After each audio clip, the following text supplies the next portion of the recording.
Hello! Good morning mga mare at pare! So ngayon, Sabado ngayon, sasamahan ko si Daddy mag-grocery. Pero yung mga pinamimili lang naman namin, yung mga kailangan talaga. Ito may sabon. May sabon. So once a week kami namimili ng mga kailangan sa pagluluto or mga ibang kailangan. So, every Saturday lang din nakakalabas ang lola nyo. Kaya yan. Kaya kapag nakakalabas ako, tuwang-tuwa ako kahit dyan lang sa tabi-tabi. Kasi hindi ko naman mailabas yung mga bata dahil sobrang lamig. And medyo nag-a-adjust pa sila sa weather dito sa Williams Lake. Yan. Pupunta kami ngayon sa Save On. Doon makakabili kami ng pork belly. Sa Walmart kasi, medyo limitado lang yung mga karne na mabibili doon. Pero yung mga ibang product ng Walmart, mura talaga compare dito sa Save On. After namin mamili, pumunta kami dito sa bilihan ng mga isda. Dapat titingin-tingin lang kami dito ng mga kung ano-ano. Nakakita ako ng hipon. Before kasi, nag-alaga na dati si Daddy ng hipon. Ngayon gusto ko mag-alaga, kaya binilhan niya ako. Gusto ko sana yung yellow, medyo may pagkamahal. So, yung red, medyo mura-mura. Hindi pwede bumili ng tingi-tingi. Kailangan 10 pirasong hipon dapat ang bilhin. Napalinis ng Diora sa lolo niya ng aquarium. Syempre, yung hipon, nabubuhay siya sa fresh water. Yung aquarium niya, ihi water. So, kailangan niyang linisan. Namin pala, tinulungan ko siya. Bakit ba parang ihi water ang tubig dito sa Williams Lake? Parang namekos-mekos na yung tubig dito, insan. So, after 1 week, malalaman namin kung ilan ang matitira dito sa hipon na binili namin.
So, ngayon, gagawa tayo ng tortilla chips kasi marami kaming mga tortilla bread. So, hiwain lang natin siya ng triangle. Hiwain mo muna sa gitna, te. Yan. Hiwain mo na. Mekos-mekos mo na yan, te. Ay, ang bagal ni ate. Uy! Bis-bisan mo naman. Uy! Ay, naku, nagbilang pa si ate.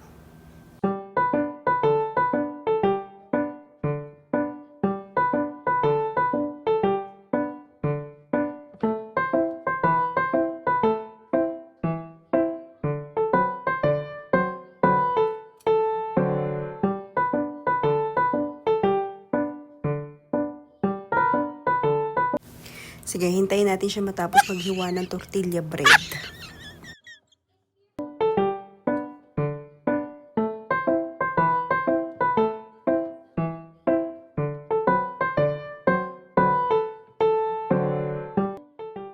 Ayun, tapos na maghiwa ng tortilla bread. So, kukunin na natin yung tray. Tapos, lalagyan na natin siya ng oil. Yan, huwag na natin siya ayusin.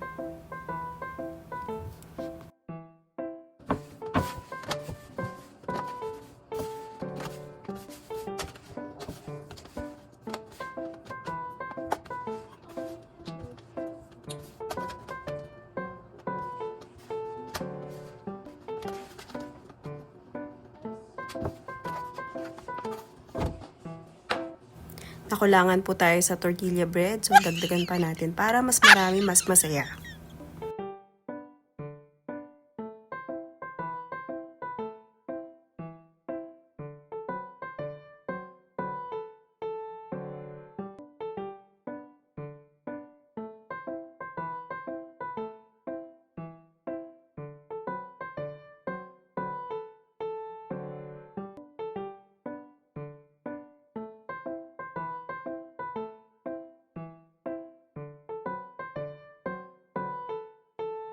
So, kumuha na ako ng foil para mailatag ko lahat yung tortilla bread kasi hindi siya maluluto kung patong-patong siya dun sa tray. So, medyo limitado lang din yung gamit namin pang kusina.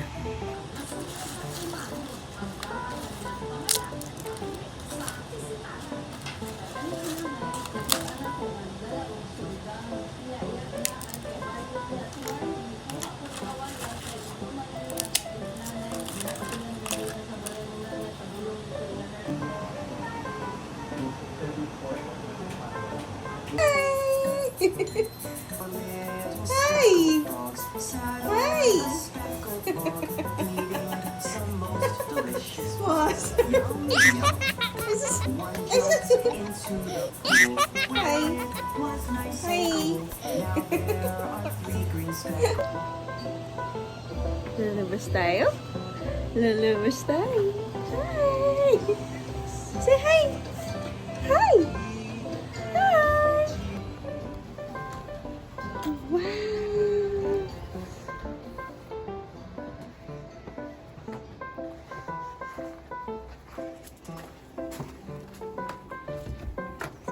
Ate. Ate. Wow!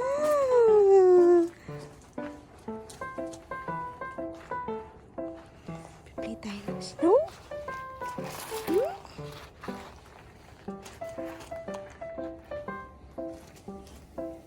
Dapat natin nag-gloves ka. Kunin mo yung gloves doon para makahawa ka ng snow. Yeah,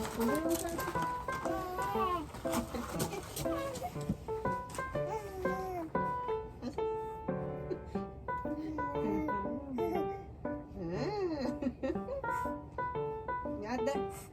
Pamate. Yada.